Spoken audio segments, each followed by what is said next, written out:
అతని అవసరాలు, ప్రజల అవసరాల గురించి మాట్లాడతాం. అతని అవసరాలను బట్టి జిల్లా టు జిల్లా ఈ మన భూముల్ని తాకట్టు పెట్టి బట్ట నొక్కాను అంటాడు. అతను బట్ట నొక్కేది స్వల్పం, లాగేసేది అనంతం.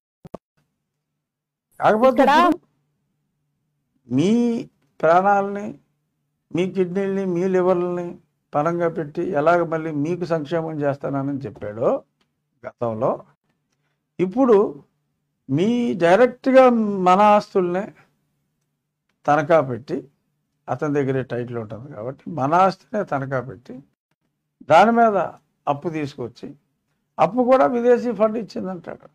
ఇతను కొట్టేసింది బోళ్ళు ఉందో, బయటికి పంపించింది కంటైనర్లు.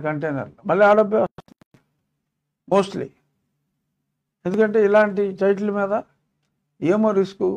రేపొద్దున్న ప్రజాస్వామ్యంలో ఇది ప్రజలకు సంబంధించి టైటిల్ పెట్టాడు, అన్నీ పెట్టాడు, డబ్బు ఇచ్చేవాడు ఉండాలి కదా అనుకున్నప్పుడు అతని డబ్బునే అతను రూట్ చేసుకుని ఈ రాష్ట్ర ప్రభుత్వ రెవెన్యూని దాన్ని తాకట్టు పెట్టి మళ్ళీ ఆ డబ్బు కూడా వెనక్కి తీసుకెళ్లే ప్రయత్నం చేసుకోవచ్చు.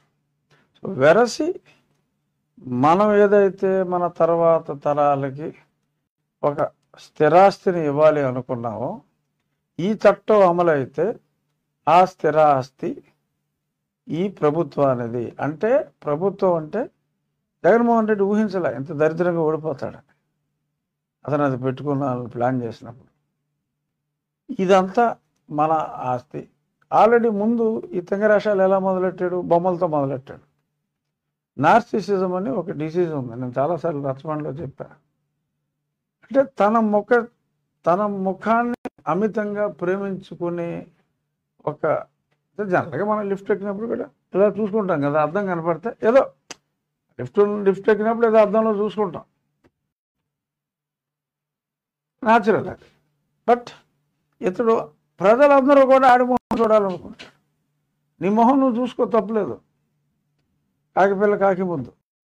ప్రజలందరూ కూడా ఈడి మొహమే చూడాలనుకునే ఒక వ్యక్తిత్వం, తనను తాను అమితంగా ప్రేమించుకునే స్వభావం, దీన్ని నార్సిసిజం అంటారు. NARCISSISM, narcissism. మీరు ఇందులో కొట్టండి రాధాకృష్ణ గారు, మీకు వచ్చేస్తుంది దాని మానసిక పోకళ్ళు ఎలా ఉంటాయో. తను తాను అధికంగా ప్రేమించుకుంటాడు. అందుకనే మొన్న కడప వెళ్ళినప్పుడు జగన్మోహన్ రెడ్డి వైఫ్ని ఆ ఊర్లోనూ ఇంకో రెడ్డి గారు అడిగాడు, ఏందబ్బా ఇది, నా భూమి ఏంది, నీ పేరు మీద ఫోటో ఏంది, ఇది ఎక్కడ న్యాయం అని అడిగాడు ఓ రెడ్డి గారు. ఈ అమ్మాయి పిక్కమోహం వేసి వెళ్ళిపోయిందండి అక్కడి నుంచి. సో మన ఆస్తి మీద ముందు అక్కడ బొమ్మ వేసుకుంటున్నాడు, తర్వాత ఆస్తి తాకట్టు పెట్టే హక్కులు కూడా అతనే పెట్టుకుంటున్నాడు.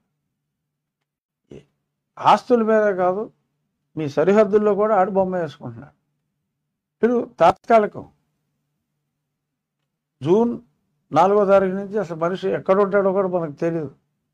కొంతమంది మే 14నే, అంటే నన్ను కొట్టిన రోజునే, నా పుట్టినరోజు నాడు ఎలక్షన్ అయ్యాక ఏదో పర్మిషన్ పెట్టుకుని బాగా తిరిగాను, నల్లగా అయిపోయాను, కొంచెం రిలాక్స్ అవుతానని వెళ్ళి మళ్ళీ రాడని కూడా అంటున్నారు. సర్వే రిజల్ట్స్ వచ్చేస్తాయి కదా, మళ్ళీ రాడని కూడా అంటున్నారు.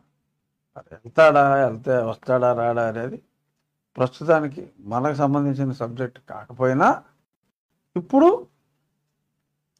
ఈ బొమ్మల పిచ్చతో మన సరిహద్దురాలు ఎవరయ్యే అతనే, మన బర్త్ సర్టిఫికేట్ మీద అతని ఫోటో, మన కార్ డ్రైవింగ్ లైసెన్స్ మీద అతని ఫోటో. మొన్న లాస్ట్ టైం అమెరికా ఒక అతను ఇక్కడ ఇంటర్నేషనల్ డ్రైవింగ్ లైసెన్స్ తీసుకుని అమెరికాలో ట్యాక్సీలు అంటే ఇప్పుడు డబ్బు ఉంది, ట్యాక్సీలు ఉంటాయి అక్కడ. ట్యాక్సీలు అంటే సెల్ఫ్ డ్రైవింగ్ హెడ్స్ అని కంపెనీలు ఉంటాయి. అక్కడ మీ లైసెన్స్ చూపెడితే బండి ఇస్తాడు. ఈ స్టేట్లో తీసుకుని ఇంకో స్టేట్లో అయినా అది ఇచ్చేసి వెళ్ళిపోవచ్చు. ఇతను తరచుగా అమెరికా వెళ్ళేవాడే. డ్రైవింగ్ లైసెన్స్ ఇచ్చారు. డ్రైవింగ్ లైసెన్స్ మీద వీడి ఫోటో, జగన్మోహన్ రెడ్డి ఫోటో. నీ ఫోటోకి దీనికి సంబంధం ఏంట్రా అంటే, లేదు ఆయన మా సీఎం అయ్యా బాబు, అటు ఫోటో అన్నిటి మీద వేస్తాడు అంటే, లేదు ఆడొస్తే ఇస్తా తప్ప నీకు ఇవ్వనని చెప్పి ఆడికి ఇవ్వలా. ఆడేదో లబోదిబోమంట ఇంకా వేరే డ్రైవర్లు నడిపే ట్యాక్సీ తీసుకుంటే బుల్ అయింది. ఆ ట్రిప్ అంతా అలాగే చాలా ఎక్కువ ఖర్చు అయింది అతను. సో ఇలాగా ఈ ఫోటోల పిచ్చతో ఎక్కడ పడితే అక్కడ ఇంకా అతను డిసైడ్ అవుతుంది ఏంటంటే మనుషులకి పుట్టిన వెంటనే పచ్చబొట్టు పథకం, జగనన్న పచ్చబొట్టు మీద సాంబార్ మీద ఇతని ఫోటో. ఎందుకంటే సాగుకి వెళ్తే చిక్కటి చిరునవ్వుతో ఆడి ఫోటో ప్రతి సమాధి మీద నీ ఫోటో వేసుకుని వీడి ఫోటో వేసేస్తాడు. ఏమో చెప్పలేము, ఈ నార్సిసిజం పరాకాష్ఠకి వెళ్ళిపోతాయి. ఆ స్టేజ్ కూడా వెళ్ళిపోవచ్చేమో మనకు తెలియదు. ఇప్పుడు కమింగ్ బ్యాక్ టు ఈ భూ హక్కు చట్టం, ఇది ప్రజలందరికీ కూడా ఇప్పుడు అర్థం. ఇది ఎవరినైతే ముంచి అందరి భూములు ఆక్యుపై చేసుకోవాలనుకున్నాడో ఇది ఇప్పుడు అతన్ని ముంచేసింది. ప్రజలందరికీ అర్థమైపోయింది. పాపం ఏదో రకంగా చదువుదామని చెప్పి ధర్మాన ప్రసాదరావు ట్రై చేశాడు. ఈ చట్టం ఇంకా అమల్లోకి రాలేదు, దాని గురించి మీరు లైట్ తీసుకోండి.